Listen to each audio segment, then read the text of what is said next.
Hi ಸ್ನೇಹಿತರೆ, ಎಲ್ಲರಿಗೂ ನಮಸ್ಕಾರ. ಕೆಲವೊಮ್ಮೆ ನಮ್ಮ ಜೀವನದಲ್ಲಿ ಪ್ರೀತಿ ಶಬ್ದ ಮಾಡೋದಿಲ್ಲ. ಅದು ಮೌನವಾಗಿ ಬದುಕಿನ ಪ್ರತಿಯೊಂದು ದಿನದಲ್ಲೂ ನಮ್ಮನ್ನು ಹಿಡಿದು ನಿಲ್ಲಿಸುತ್ತದೆ. ಈ ಕಥೆ ಅಂಥದ್ದೇ, ಒಂದು ಮೌನದ ಪ್ರೀತಿಯ ಕಥೆ. ಅಮ್ಮ ಮತ್ತು ಮಗನ ನಡುವೆ ಹರಿಯುವ ಸಮಯಕ್ಕೂ ದೂರಕ್ಕೂ ಸೋಲದ ಬಂಧದ ಕಥೆ. ಹಳ್ಳಿಯ ಅಂಚಿನಲ್ಲಿರುವ ಚಿಕ್ಕ ಮನೆಯ ಮುಂದೆ ಹಳೆಯ ಮಾವಿನ ಮರ. ಸಂಜೆ ಹೊತ್ತಿಗೆ ಅದರ ಕೆಳಗೆ ಬೀಸುವ ತಂಪಾದ ಗಾಳಿ. ಅಲ್ಲಿ ವಾಸಿಸುತ್ತಿದ್ದಳು ಗೌರಮ್ಮ. ಗಂಡನನ್ನು ಕಳೆದುಕೊಂಡು ವರ್ಷಗಳಾಗಿದ್ದರು. ಅವಳ ಕಣ್ಣಲ್ಲಿ ದೂರು ಇರಲಿಲ್ಲ, ಏಕೆಂದರೆ ಅವಳ ಜೀವನದ ಅರ್ಥ ಅವಳ ಮಗ ವಿನಯ್. ವಿನಯ್ ಅಮ್ಮನ ಮಡಿಲಲ್ಲೇ ಬೆಳೆದವನು. ಶಾಲೆಗೆ ಹೋಗುವಾಗ ಅವನ ಕೈ ಹಿಡಿದು ಕರೆದ ದಿನಗಳು, ಜ್ವರ ಬಂದಾಗ ರಾತ್ರಿ ತುಂಬಾ ಎಚ್ಚರದಿಂದ ಕಾದ ದಿನಗಳು.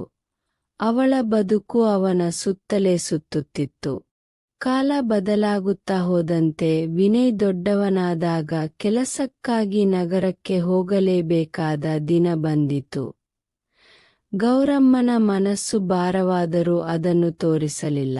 ನೀನು ಮುಂದೆ ಹೋಗು ಮಗ, ನಿನ್ನ ಬೆಳವಣಿಗೆಯೇ ನನ್ನ ಸಂತೋಷ ಎಂದು ಹೇಳಿ ಅವನಿಗೆ ತಿನಿಸು ಕಟ್ಟಿಕೊಟ್ಟಳು. ವಿನಯ್ ಹೊರಟು ಹೋದ ನಂತರ ಮನೆ ಮೌನವಾಗಿದ್ದರೂ ಗೌರಮ್ಮನ ದಿನಚರಿ ಬದಲಾಗಲಿಲ್ಲ. ಪ್ರತಿದಿನ ಬೆಳಿಗ್ಗೆ ದೀಪ ಹಚ್ಚಿ ದೇವರ ಮುಂದೆ ಮಗನ ಹೆಸರನ್ನು ಹೇಳಿ ಪ್ರಾರ್ಥನೆ ಮಾಡುತ್ತಿದ್ದಳು. ನಗರದಲ್ಲಿ ವಿನಯ್ ಬದುಕು ವೇಗವಾಗಿ ಸಾಗುತ್ತಿತ್ತು. ಕೆಲಸ, ಗದ್ದಲ, ಜನ ಎಲ್ಲವೂ ಹೊಸದು. ಆದರೆ ರಾತ್ರಿ ಮಲಗುವ ಮುನ್ನ ಅಮ್ಮನ ನೆನಪು ಬರುತ್ತಿತ್ತು. ಅವಳು ಮಾಡಿದ ಊಟದ ವಾಸನೆ, ಅವಳ ಧ್ವನಿಯಲ್ಲಿರುವ ಶಾಂತಿ ಕಿವಿಯಲ್ಲಿ ಮೊಳಗುತ್ತಿತ್ತು. ಅವನು ವಾರಕ್ಕೊಮ್ಮೆ ಕರೆ ಮಾಡುತ್ತಿದ್ದ.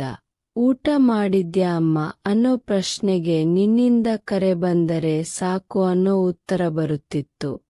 ಒಂದು ದಿನ ಕೆಲಸದ ಒತ್ತಡ ಹೆಚ್ಚಾಗಿ ವಿನಯ್ ತುಂಬಾ ದಣಿದಾಗ ಅದೇ ರಾತ್ರಿ ಅಮ್ಮನಿಗೆ ಕರೆ ಮಾಡಿದ. ಅವನ ಧ್ವನಿಯಲ್ಲಿರುವ ದಣಿವನ್ನು ಕೇಳಿ ಏನಾಯ್ತು ಮಗ ಎಂದು ಕೇಳಿದರೂ ವಿನಯ್ ಏನು ಹೇಳಲಿಲ್ಲ.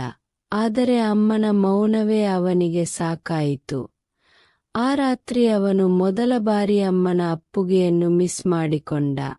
ಕೆಲವು ದಿನಗಳ ನಂತರ ವಿನಯ್ ಅಚಾನಕ್ ರಜೆ ತೆಗೆದುಕೊಂಡು ಊರಿಗೆ ಹೊರಟಾಗ ಮನೆ ಬಾಗಿಲು ತೆರೆದ ಕ್ಷಣದಲ್ಲೇ ಗೌರಮ್ಮ ಅವನನ್ನು ಕಂಡು ಏನೂ ಮಾತಿಲ್ಲದೆ ಬಿಗಿಯಾಗಿ ಅಪ್ಪಿಕೊಂಡಳು.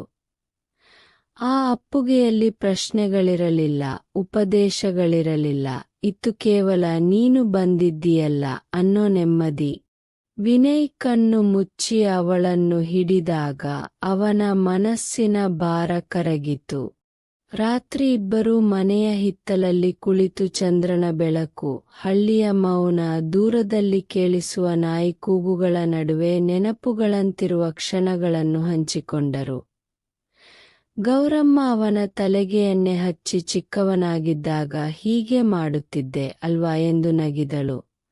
ವಿನಯ್ ಅವಳ ಮಡಿಲಲ್ಲಿ ತಲೆ ಇಟ್ಟು, ನಾನು ಎಷ್ಟು ದೂರ ಹೋದರೂ ನನ್ನ ಮನೆ ನೀನೇ ಅಮ್ಮ ಎಂದಾಗ ಗೌರಮ್ಮನ ಕಣ್ಣುಗಳಲ್ಲಿ ನೀರು ತುಂಬಿತು, ತುಟಿಯಲ್ಲಿ ನಗು ಉಳಿದಿತು.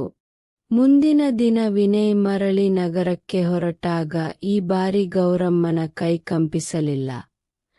ಅವಳು ನಗುತ್ತಾ ಹೋಗು ಮಗ, ನಾನು ಇಲ್ಲೇ ಇದ್ದೇನೆ ಎಂದಳು. ವಿನಯ್ ತಿರುಗಿ ನೋಡಿದಾಗ ಆ ಚಿಕ್ಕ ಮನೆ, ಆ ಅಮ್ಮ, ಅದೇ ಅವನ ದೊಡ್ಡ ಶಕ್ತಿ ಎಂದು ತಿಳಿಯಿತು.